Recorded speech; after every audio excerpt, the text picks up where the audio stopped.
Are we live? Yes, I think we're live. Should be.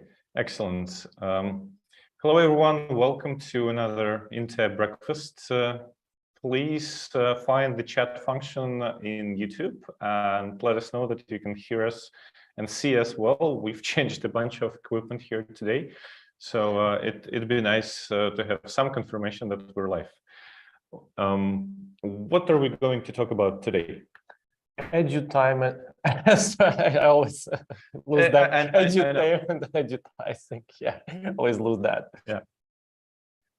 Edutainment and edutizing, right? Yeah. In fact, when I was researching this, I found out that edutizing, essentially, all the Google hits lead to INTEA blog. And it seems like I've invented the word, which, yeah, so you've heard it here first. Don't go anywhere. We'll tell you what it is. Although edutainment as an idea of blending education and entertainment has been around for some time. So if you're looking for literature to read or even blog articles, there's a ton. Edutizement says the blend between education and advertisement is probably not as popular, but we're pretty sure it will. All right, so what about our chat function? Can anyone please, if you're watching us, do we have any, let me see the analytics.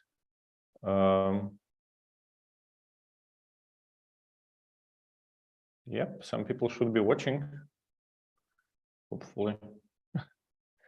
Confirm that you can hear us. Anyhow, so let's, this time, thanks to popular demand, we've decided to add a couple of slides, and also the topic kind of asks for some things to show. So stay tuned, we're going to show you a few things, pretty much starting right now. So let me go ahead and share my screen. It's a shame to lose this excellent picture quality into this little window. And there we go. All right. So yeah, edutainment and edutizing. By the way, now it's not as relevant, but since you're watching us on YouTube INTEA channel, but just for your information, there's a ton of other conversations that we've had, and we are very welcome to actually go ahead and look, maybe you'll find something interesting for you. We talk about learning as marketing, we talk about technology and learning, we talk about artificial intelligence, how to talk with subject matter experts. I think that's probably the most popular topic on this one channel. of those, yeah. Yes. Yeah. So yeah, absolutely. You're welcome. Now, yeah, we've already talked about the ideas behind that. Now let's maybe talk quickly as to why we would like to do that. The idea is that when you make learning fun, right? You kind of obviously make it more engaging. Like, people want to do fun things. People are more prone to engage with you if you're lighthearted and just as they tell you to smile on camera, just like that, everyone likes an entertainment value in a book. But then this value can be used as a segue to bring the actual learning value to people, right? And today we're going to talk about, first of all, a couple of examples where kind of a traditional learning has had an element of that, and also we will talk about probably the risks of using this approach. And it's not just that humor is risky, and you just need to be very PG, kind of or PC even, right? So politically correct. Yeah. But also kind of we'll share our experience in trying to bring humor into boring corporate topics, which I must admit is not always easy or even successful. So yeah, the idea why we want to do that is when we want to make it easier to get to our learners, which kind of automatically means that we have to use it when the topics are hard to sell, so to say.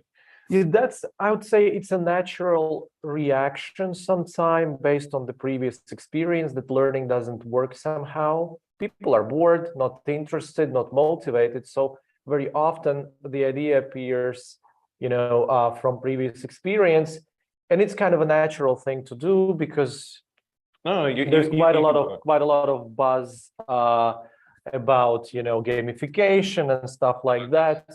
And then people kind of experts, learning people expect that if we bring in fun, we're gonna win the learner, we're gonna sell the topic. But that's a problem. But it's a problem. Yeah, if you can't sell your topic, I would say you need to look at whether the content is good, whether the content is useful, whether the topic is relevant, and because our default setting, kind of what we've been talking about all the time, is that if your topic is useful, if your learning helps people do their jobs faster, easier, safer, better, they will want it, right? If they don't want to do their jobs faster, safer, better,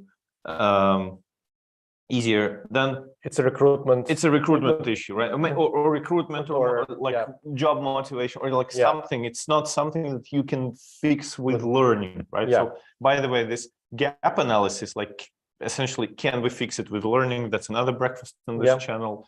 But yeah, now even if we are sure that the content is okay and so on, we still might want to add a little bit of fun to that, because I think it just adds this emotional impact, and sometimes we need to get through to people's hearts, essentially. Hearts and minds. Absolutely, we have to win hearts and minds. And if we go back to the way we usually talk about learning, that there's a certain hierarchy. You can have knowledge transfer goals, you can have skills development goals, and then you have those behavior, mindset, attitude, value kind of level. And that level, of course, you cannot build it by one-time instruction, one-time relevant to the point course. It's deeper, it's related to emotions, it's linked to emotions, as you're saying. So at those times, I would say it's kind of legit to go for edutainment, or like if it's also important, then you can pull out all the stops and like you really bring all your guns. So it's not just relevant content, great presentation, technical quality, maybe innovative approach to format, but also fun and like really humorous. As an example, hopefully we'll be able to speak soon about one of the projects we've done for the company where they were trying to instill a certain culture in the company. It's rapidly growing and it's acquiring other companies, so it needs to blend the culture into what they really want it to be shaped like. And they actually decided to use humor in that approach, and I think it worked really well. But once the project is released for discussion, we can talk about this. But since we're talking about examples, I think we can jump to a couple I've prepared. One of them is super popular, but there's a tragedy. So yesterday I decided that I want to, because I was preparing this part yesterday, and I decided that I want to actually show this live, and it turns out it's not working on the company website, and I couldn't find it anywhere. And I wish I had the recording of the project somewhere, but I don't. And I searched all of the internet. Oh, it's been pulled off. It's nowhere, so I only have a couple of screenshots that I can share. I have written to the company because I hope that is like a technical mistake, a server upgrade. The video is not loading anymore. But yeah, I hope it's not lost, because it's one of the most inspiring pieces of e-learning in the last years. I think we've used it as an example a couple of times. So this is about Deloitte, and it's about values, right? So the idea is that Deloitte New Zealand have created a branching video project where you're faced with a couple of everyday situations as a Deloitte employee on your first day of work at Deloitte, and you have to make decisions. And those decisions sometimes are catastrophic. Sometimes they are just not in line with Deloitte policies. And sometimes they're right, exactly like what people at Deloitte would do. And by going through those things, you kind of get embedded and understand the culture of it. So, like, for example, there's a situation, there's a guy holding a coffee in an elevator, and the elevator kind of jerks, and he spills the coffee onto his future boss, I think. Yeah, that was a big guy there, definitely. Yeah, something like a senior partner at Deloitte or something. And he spills the coffee, and then the question is, okay, what do you do? So do you tell the guy that I've ruined your suit, or do you just try to like clean it, or you just pretend that it never happened and hope that they won't find out? Spoiler alert, they will find out if you keep quiet. Rubbing it does not help, and the honest thing, the value at Deloitte is honesty, so you have to tell him, and then it's all fine. Things happen. So there are a couple of other situations. There's your coworker who's planning a birthday present for another coworker, and so you need to help them decide what to present, right? Anything like from sports equipment to present for the animal to a concert ticket and so on. That one is hilarious, frankly, and it's one of the most memorable at that, right? Because the coffee thing is kind of very obvious. Like obviously people expect honesty. We tell things straight and so on. That's good. But that one is super hard to guess, and the joke behind that is that you walk into a coworker's cubicle and you can see that she plays tennis, that she has a picture of a dog, and she mentions something about music. And then it's super obvious to give something for her dog. And when you do that, you find out that it's a picture of a dead dog that died like a month ago, and you ruin the whole moment. And that's kind of, I'd say it's very New Zealandish kind of humor, right? But on the blackish side. But it's a moment that's really memorable, right? So this. What was the value behind? I really don't remember. I do remember the situation. The value was, I think, attention to detail, which is also a super funny way to talk about attention to detail in an essentially accounting and audit firm, where it's usually a situation like that. Yeah. So it's memorable. And then one final was you're having lunch with a potential client, and you forgot your meeting notes, and then you can either run out to grab the notes, you can make it up as you go, or you can just say, okay, it's my first week, I have no idea what I'm doing. And again, honesty, I think that was the right answer. So again, I'm not sure what was so humorous about this. So, but it kind of it kind of shows that the ones where I had like an honest laugh, I remember them much better than that one. So yeah, we'll try to distribute the link, or write to us if you want that link, and if we get it, if we get it, yeah, we'll see what the company replies, and whether the thing will be up. It's not Deloitte, it's a company called Wrapped Media, which was then acquired by a company called Tura, which has moved the project to its own servers, and I think something went wrong because it happens in IT. So yeah, something like that. So yeah, that's another example, or rather the first example in this series of trying to sell kind of those a little bit boring, not even boring, but kind of very obvious corporate values like attention to detail, like honesty, integrity, and so on, in a humorous way. Hey, let's joke about that dog. And it's risky, but it paid off because again, it was aimed at younger people who are about to join the company and so on. So I think it struck the right note. And the fact that we're talking about this 10 years later, the project has been out. Yeah, like it's not a new 2012. Is crazy. Like clients still reference this project to us. We see it often when people just come to us and say, hey, do you know that project? Like, we'd like to do something like that. So yeah. Another, and I'll explain why it looks so weird. Another project is that one we did with a bank called DNB, which is not known by the name anymore, I think. In the Baltics, yeah, but it's the biggest Norwegian bank still in Norway. Yeah, so in the Baltics, they've been acquired. But years ago, they decided, and this is more about edutizing, like like marketing through through education. They decided to chase after a specific audience. The audience were sailors, like in Latvia and the other Baltic states. There's a ton of people who work as sailors. Their financial patterns are a little bit different than most other people. So they earn a lot of money, but they have very little period when they can actually spend it. So on one hand, and it's like in waves. Yeah, and it comes in waves. Yeah, you work for half a year, you don't need any money, you come back, you have a ton of money, but then you go away for another 3 months, and so on and so on. So their pattern is not like people who are getting a salary every month and then are spending that salary every month.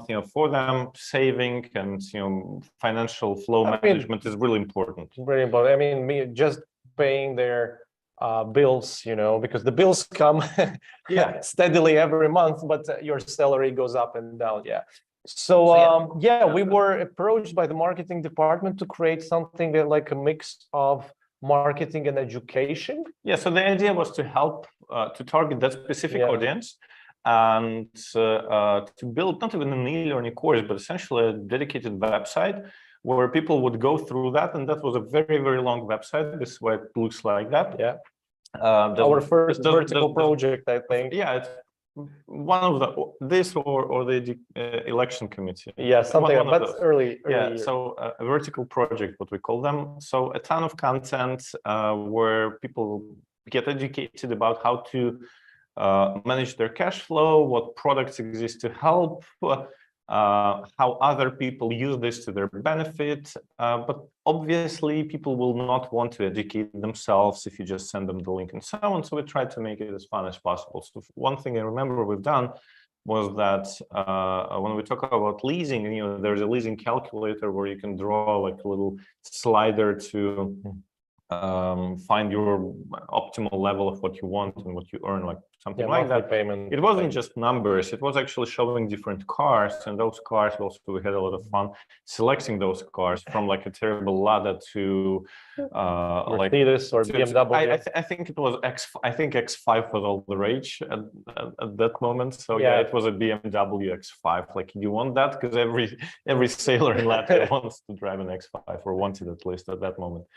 in time. So we've done things like that, right? There was a funny situation with a family, and what they ask you and so on, just to make sure that people are interested and at least are interested in scrolling and looking at that, because otherwise we wouldn't be able to sell it, right? If you think about adverts as such, most adverts try to appeal to your feelings, right? It's sometimes it's kind of negative side, like fear and like hey, your apartment will go up in flames, you'll be left out on the street, please buy insurance, or don't drive fast because you will ruin someone's life, or don't drink and drive, stuff like that.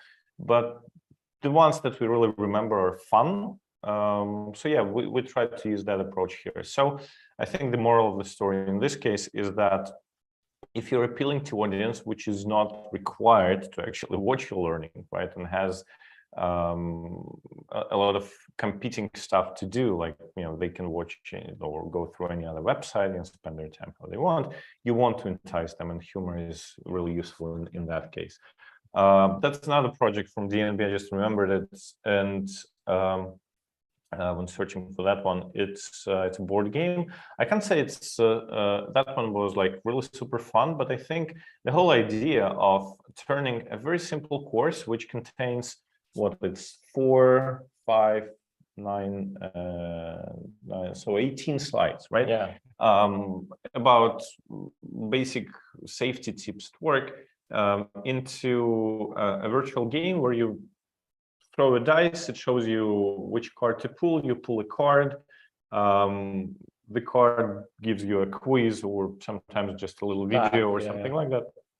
And that's fine. So it's just a different format. But that actually act of throwing and the idea that you're pulling random cards is already kind of fun, and we invested a lot into the graphics and so on to really make sure it looks cool and fun. Because we felt that, or the client felt that typical training on safety at work. I mean, we needed to spice things up. Right? Yeah, and the content was already kind of condensed to its kind of the maximum density we could get. So it was already, we only could work with form, and it was clear we need to do something with form because the whole connotation of another annual work safety course. So, and again, this is kind of a low-hanging fruit here because we didn't have to do it humorously. We didn't have to come up with the super engaging scenario or something. We just tried to make a bit more the process more fun, right? Fun, so literally entertainment, because entertainment is not just humor. Entertainment is a game. Entertainment is an interesting form. We don't go to movies to see just the comedies, right? We don't expect fun and entertainment to equal each other, right? Typically they are, right? But if you're enjoying something, if you're entertained, that's enough. You don't have to laugh out loud. But I need to admit something about this project. So it's not random at all. So they of course not. The dice is totally programmed to like come up with the right color, fall on the correct color in the correct order. And it's randomized, but I personally randomized this project. So and then the cards that you pull, they're also it's everybody gets the same order. You can pull any card, right? But you will still see the same thing. Why we did that is because we did not expect people to repeat this course, right? We wanted people to have fun on the first go, not to drop off immediately, and not to kind of hate the whole idea of office and work safety. But we knew that that is not a course that everyone will kind of repeat, as opposed to course on, let's say, sales techniques, right? We want you to go through a sales techniques course maybe once a year to refresh something, right? Or you're changing jobs and you want to take a refresher on employee interviews or something like that. But this one, we didn't expect people to kind of immediately finish the course and immediately start replaying and so on. Right. So this is another example, and we'll jump back to a few kind of more philosophical questions in a sec. But what I wanted to do here is actually show you this one live. Okay. So this one, do you remember the background for this? The background was it's a sustainability course, and the idea was to show how sustainability works in a simple and engaging way, because usually it's a big slogans, a lot of buzzwords.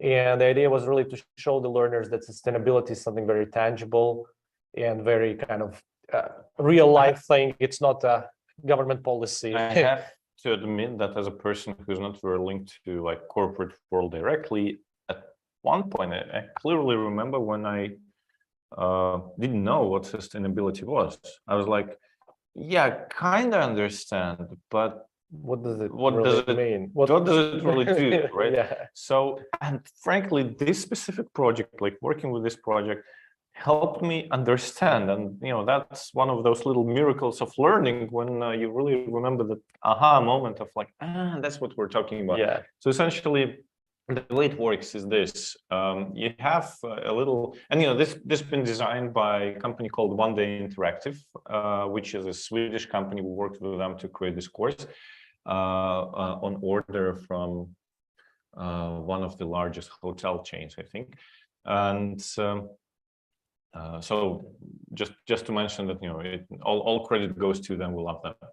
Now, the idea is that you have 5 days to fish out as many fishes as you can, and your instinct might be to, okay, well, there's 24 fishes in the sea, so let's grab 10. Okay, we got 10 fishes, sold them for 1,000 little coins, and day 2 comes, and whoops, there's a way less fish. So okay, let's try and try at least half of that. We fish them out. Okay, 8 fishes left. Next day comes, and there's there's what, 9 fishes left. Okay, so kind of Okay. I kind of start getting the idea that, you know, they don't restore to full 24 fishes immediately. Overnight. So, overnight. So, okay, let's try another half. And that's, you know, day 4. And now, okay, it's just 5 fishes left. So I don't know. Let's see if we can just grab one. Okay, let's make one. See what happens. Oh, it's actually, we increase the number of fishes. Okay, so let's try careful and do another 2. And I got, you know, 2,600 points for 26 fishes. The question is, you know, can you do better, right? So, and then it becomes really kind of catchy. Yeah, it's because you try to find that optimum kind of algorithm, how to operate, how to fish. And I mean, I haven't seen any person doing this only once. You would do that once, twice, until you find out. So what's the idea there? Yeah. So even if you're not doing it yourself, even in this demo that I've done right now for you, I think that's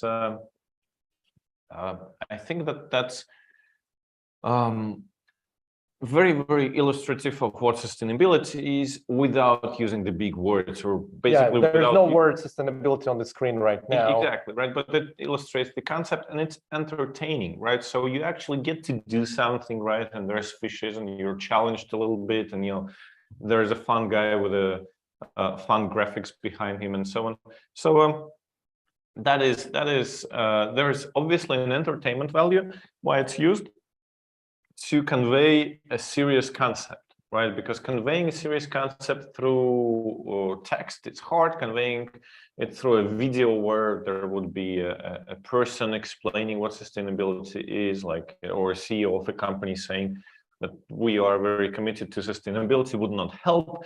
And frankly, every video on sustainability, if you've seen that, it shows you green crops, people farming something, you know, a sea or an ocean. A sea or an ocean, like an ice cap, ice cap melting, a happy family, children are our future. It's all set to this corporate inspiring music tune, and, you know, there is a ton of slogans about how we're committed to the future and the planet, and then so on, and sustainability, but you can't really get it, and, you know, until you get the idea that if you try to grab all the resources at once, you will be left with no resources, you know, on day 3, right? You know, if you try to be smart about it and kind of limit your consumption to an optimal level, you will be able to do that indefinitely, and that's the idea. So that's another example. I think that's the final one. That's not from a course, right? So I found it online. It's from Gutfeld, right? I think the guy's name is Greg Gutfeld, and he's a late night show host on Fox News. We hate Fox News. Okay, let's be political here, but I think the guy is actually quite liberal. But I don't know. Anyhow, so I wanted to put a picture of a TV show and tell you about this example where so one of the big 4 companies, I can't say which one, short name. So in a country we cannot or a long name that can be shortened easily. Anyhow, so one of the big 4 audit companies, they have a lot of young people working as auditors, and they go into all of those client firms, and they interact with people there, and they know nothing about those companies, and they have a hard time like maintaining small talk conversations about things happening in the industry. So the company wanted to instill a habit of reading news. And they talked to the employees and asked, like, why aren't you reading news? And they said, well, the news are kind of like boring, you know. And they thought, okay, let's do this TV show where a host and a couple of other people gather together on a weekly basis, and the host will be the senior partner at the firm, and, you know, a couple of other people, and, you know, they select the guys who were like genuinely fun and smart, and they would read newspapers every week, discussing news about like what happened this week. And like open the newspaper and they start reading about this, and they're making fun of the like things Yeah. happening there. But in doing so, they instilled this culture in others, because that was a widely popular show inside the company, because everyone loved those senior partners. They were genuinely fun. The news were kind of relevant, and people found out that, yeah, if you mention this, or even if you repeat the same joke to a client, they like you more. And as an auditor, you spend a lot of time on that side, so you kind of have to feel comfortable there. So it really became a hit really quickly. And that is another example of using humor and entertainment to instill a certain cultural thing, and it catches on like wildfire if it's done right. That's another thing. So if you're thinking about like, what can we do with our next course, or maybe the courses don't work, but we need this change in our company, you might want to, that's the tip of the week essentially, go to the entertainment industry and see what you can steal from them. Maybe there's a TV show that's popular in your country or worldwide. Maybe there's a TV show format. Can we do The Voice, right? Yeah. Can we do America Got Talent? Can we do something? Can we just mock the idea of that show? Can we just steal the format and use it for something else? You can be creative about it, but there's a lot of inspiration. Can we get inspiration from Netflix or something? Yeah.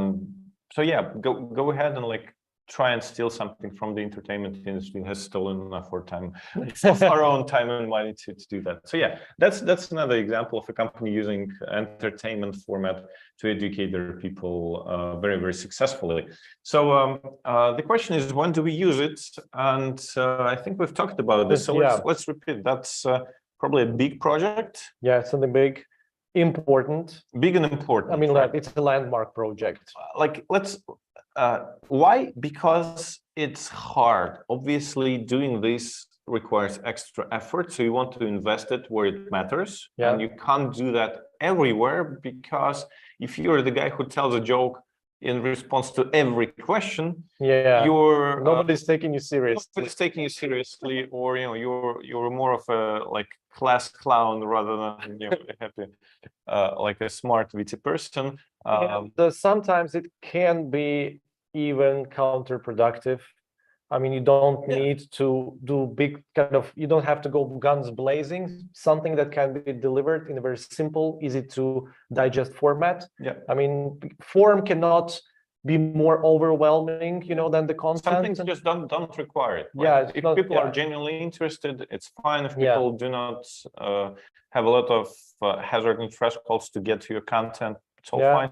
Yeah. So when it matters, for the bigger, probably longer, like projects which will live longer, not something that gets discarded next year because it's a change in policy, right? Or it's a communication about a new legislation or something like that. I mean, any kind. I would say I rarely see knowledge projects, knowledge transfer projects requiring, big guns, It's not that. I would say it's more about attitude, mindset, values, behaviors, kind of three INTEA levels, right? So there is knowledge, skills, and behaviors, right? So if you're talking about knowledge, investing into the entertainment value is not very useful.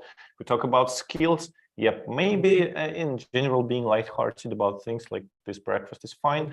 Anyway, if we're talking about values, this is where it hits, right? So values, bigger projects, things that live longer. What else? Yeah, or you might be, dealing with some specific situation where you really need to break through, where you have used everything else. And it's clearly a learning project. It's clearly a learning and kind of marketing. It's on the intersection. You have to sell something to the people. Or external audiences as well. People who are not required to, people who are not required to do that. They could be your company partners that you try to educate so they are better partners. Customers. They might be customers. They might be general public or competitors even. We've talked about it. So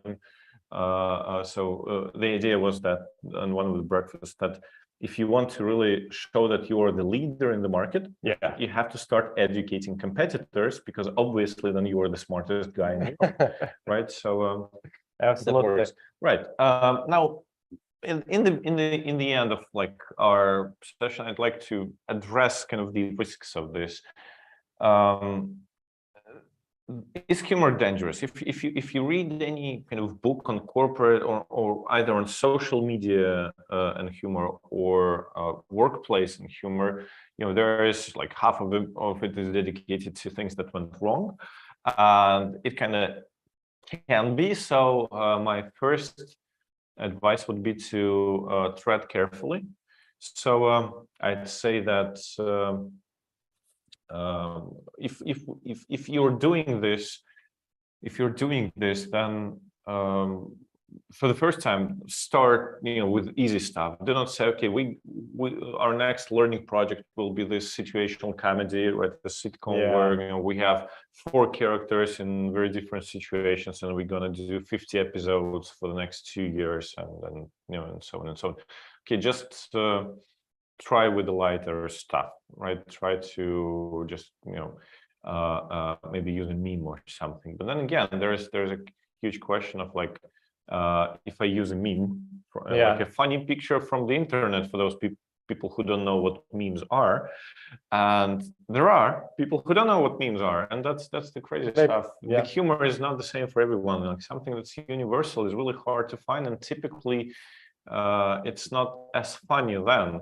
So and rarely you work with such a homogeneous group where everybody would understand the joke. I mean, if you're a big company, there will be people, younger, older, different ethnicities, different cultures, different religions. They just might not get the joke, or it is super offensive, and you couldn't have guessed that it could be offensive. So it's difficult. You have to tread really carefully. Yeah. So one, don't do big swings immediately, like build up to this, because also people, that's actually an interesting thing. So a lot of things that we hear as comedy and stand-up, for example, that are edgy and so on. Yeah, like some people will be offended by that, but even the guys who don't offend anyone, when they're lighthearted and like purely, by the way, here's an example, like dry bar comedy. If you Google for dry bar, you'll find, like, they do clean comedy. That's their thing. It's the biggest YouTube channel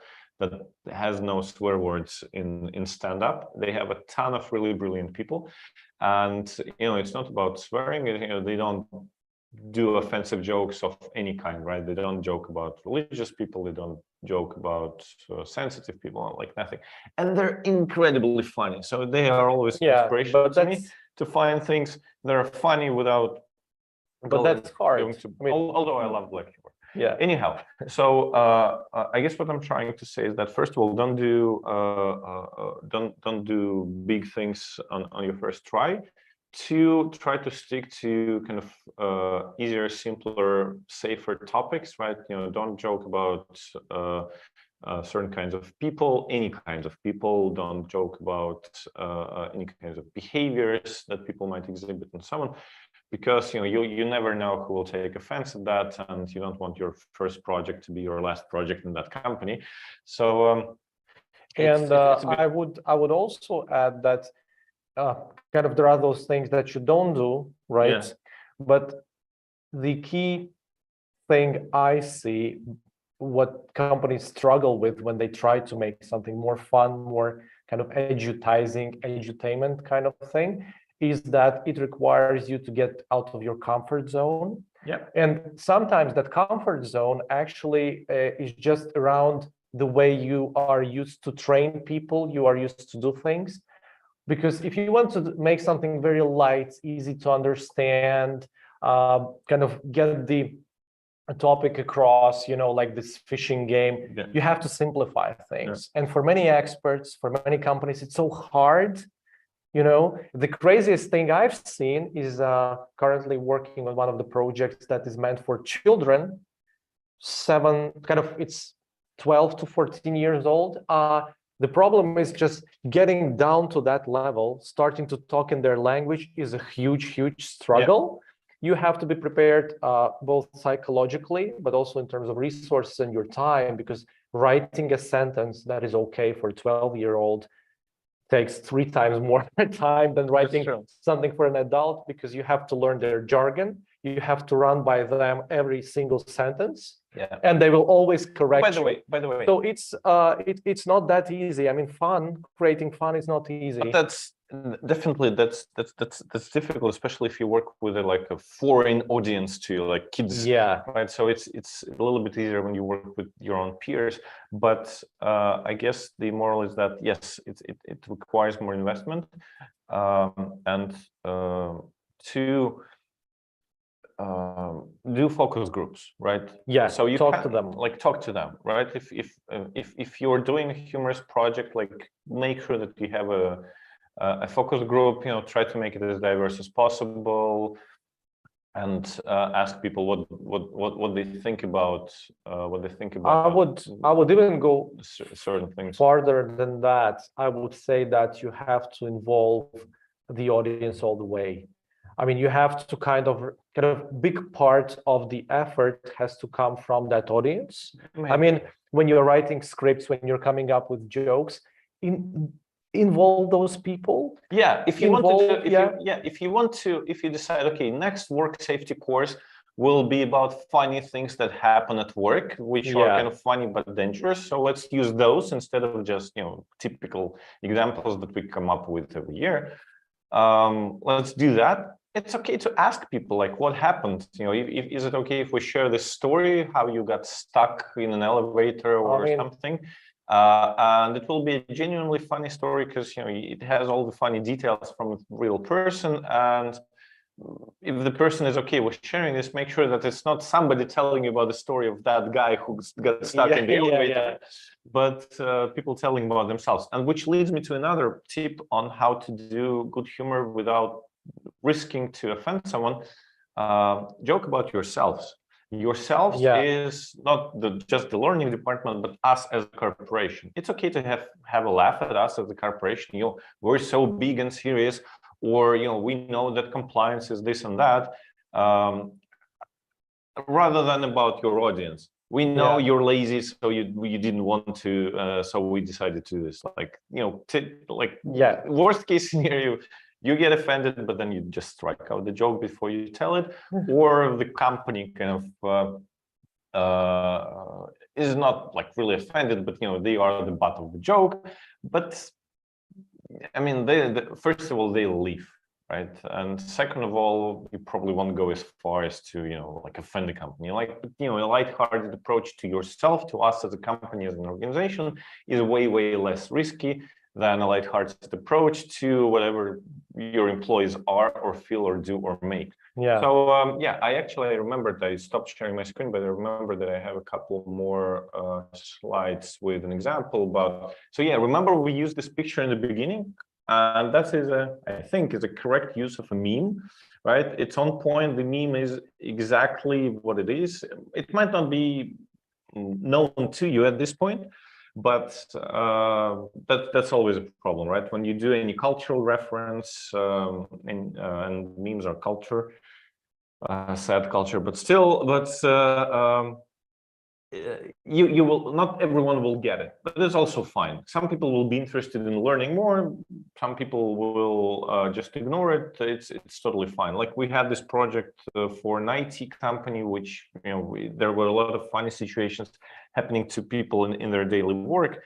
And at some point, the marketing department who was working with us on this project, they came to us and said, look, there are a couple of situations which we don't really understand what's so funny about them, but they're clearly about IT stuff. So we asked our IT guys, and they said that was super funny. I said that was the goal. And they're like, but it's not really clear to everyone. We are an IT company, but not everyone is an IT person in this company, and everyone is a developer, and you do the developer jokes. And I was like, but it's totally fine, right? So maybe people who don't get the developer joke will feel like, that's kind of like my everyday anyhow, because I don't understand what they're talking about. And maybe that's a good prompt for me to ask them to explain this joke or get interested in the whole topic and so on. So it's fine, not everyone needs to understand it. But anyhow, so this is the correct way to use this meme, and that is a correct way to use a meme. Yeah, and that is an incorrect way to use a meme, right? So I just Googled like e-learning memes and I found a couple examples. And that one is a totally incorrect, right? So that's not how you use that meme. That's just not. Yeah. And that's another danger. If you're using cultural references, any culture, like it could be pop culture, like hip hop culture, metal music culture, anything, you know, I don't know why I come up with music all the time. IT culture, anything. If you are not part of that, you will make a mistake and you will end up not being understood by people who don't understand the culture and being laughed at, but for the wrong reasons, by people who do understand. It's like me getting my kid showing me some TikTok memes, and I'm like, what's so funny about it? What's so funny about it? It's just utterly stupid. So this is the way you can kind of can be seen by your audience if you produce something, you know, that's out of line. So careful with that. And that's pretty much it. This is all I wanted to share today on edutainment. I think if we wrap up is that edutainment is fun way to get through to your audience. Don't use it on every project, use it where it matters. Yes, it is risky, so tread carefully, but there are ways to minimize those risks. And I would say the most important way to minimize the risk involve the audience. Yes, involve the audience, definitely. Talk to people. It's always good for any learning project, but you know, super helpful in this case. And yeah, we're always happy to talk to you about a project like that. We've had our fair share of success and I wouldn't call like failures, but you know, there's lessons learned. There's lessons learned. Yeah, there's a number of jokes that I've written for courses which I wanted to be funny, or for the video project where the client just said, we don't find it funny. And I'm like, but it is. And they're like, nope. And nope. I had to like, okay. Or there were jokes. Let me tell you about, like, we can talk about this because it was not a client project in the end. So we wanted to film an office situation where somebody is working remotely and sitting at their home, talking about like to a client on camera, on webcam, and suddenly a naked guy just walks by in the beginning, like probably husband. Yes, because we wanted to simulate that idea where, you know, a kid bursts in, but you know, filming kids was difficult operationally. So we said, okay, well, we can find like a semi-naked person with a towel or something to walk in the and like stand behind you. Maybe that person will be obscured by a plant or something, and it will be funny. And you know, we want to show how a person on that call reacts and act, and you know, how to react to situations like that professionally. And the client said, no, we don't show naked people. And like, we don't. And I said, like, but it does happen. They're like, yeah, it actually has happened. And I'm like, yes, but you know, why don't we do that? And they said, no, we can't do that. So we replaced it with something entirely different. So that's an example of, I think, our client not being brave enough to do that, even though that was funny and 100% realistic, and we would have filmed it in a very funny way. Yeah, and I think courage. And a final note that if you're trying to do a project like that, tread carefully, but be ready. You will have to be courageous at some points. Yeah, and let us know if you need help. Yeah, we can be courageous. You'll be courageous in your place, and you know, if worst case scenario, we'll take the blame. We'll take the blame. Thank you so much, then, everyone joining us today, and see you in 2 weeks. Yeah.